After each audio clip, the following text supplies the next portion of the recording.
Tapteng Sibolga, banjir gelondongan, dikala sungai jujur mengungkap kebohongan. Sebuah analisis banjir bandang Tapteng Sibolga. Banjir bandang boleh datang dari langit, tapi gelondongan kayu tidak pernah jatuh dari awan. Begitu kan, Bang Masinton Pasaribu, Bupati Tapteng? Hujan deras bisa membawa air, tapi tidak mungkin membawa batang kayu sebesar tiang listrik kalau tidak ada yang memotongnya. Masuk akal kan? Belum lagi lubang-lubang tambang liar tanpa izin yang selalu mulus menembus perut gunung di Tukka, hingga air bingung mencari tempat berlindung. Akhirnya ia berangkat langsung menyapa manusia yang tak tahu kabar apa-apa. Di saat pemerintah setempat banyak yang pura-pura bingung, padahal penggalian demi penggalian berlangsung di depan batang hidung. Hutan lindung pun memberi kabar kalau ia sedang berkabung dan memberi air langit yang turun untuk dikirim langsung, hingga si Haporas pun tak mampu membendung. Jadi, mari kita bicara yang sebenarnya. Bukan naskah dongeng konferensi pers ala pemerintah. Lalu apa yang terjadi di hulu sungai Sihaporas hingga gelondongan hanyut? Apa? Hujan yang menebang pohon? Atau angin yang menggergaji batang? Di hulu hutan Abolon Tukka ada batu besar-besar hanyut didorong oleh kayu gelondongan. Siapa yang tebang?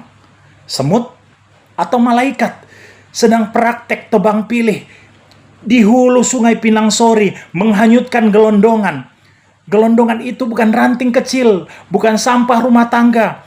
Itu batang pohon yang memerlukan gergaji mesin, memerlukan izin, dan memerlukan titik-titik. Ya, Anda tahu apa lanjutannya? Apa yang terjadi di hulu sungai sehingga kayu gelondongan nyangkut di jembatan Anggoli, batas Tapteng dan Tapsel, sampai-sampai jembatan bukan lagi infrastruktur publik, tapi berubah fungsi jadi tempat parkir kayu ilegal setiap kali hujan turun. Mana mata? Nampak kan?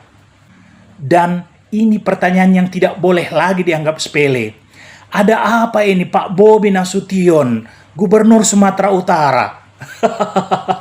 Sehingga kayu gelondongan besar-besar hanyut di Sungai Batang Toru, yang hulu sungainya melewati Taput. Ada apa dengan Taput? Tapsel. Ada apa dengan Tapsel?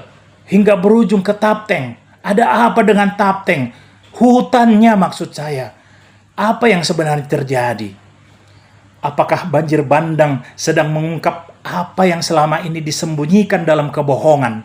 Atau sungai sedang berkata jujur sementara pemerintah sedang sibuk mengarang alasan? Karena wajar kalau air meluap, tapi tidak wajar kalau hulu sungai berubah jadi jalur distribusi kayu ilegal. Tidak wajar kalau batang pohon seukuran pelukan manusia bisa hanyut seperti sampah plastik.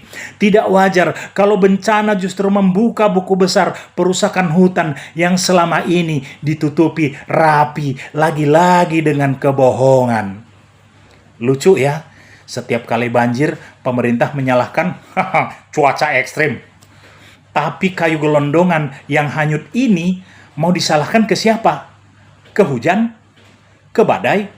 Ke Tuhan? Tuhan pula mau kalian salahkan. Ini bukan bencana alam. Ini bocornya skandal kebijakan. Ini kegagalan pengawasan. Ini raport merah penegakan hukum. Atau ini kebrengsekan pemerintah.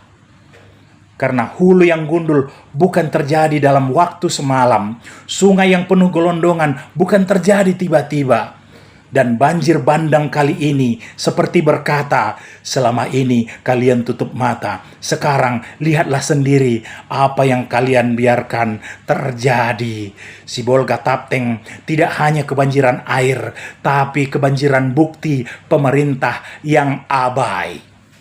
Dan jika gelondongan sebesar itu bisa hanyut, maka sejujurnya yang hanyut bukan cuma pohon, tapi wibawa pemerintah.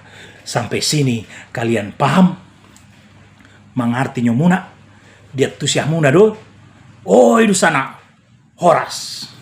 Saya Engran Silalahi, guru peradaban Indonesia dari Sumatera Utara. Putra Tapteng. Horas.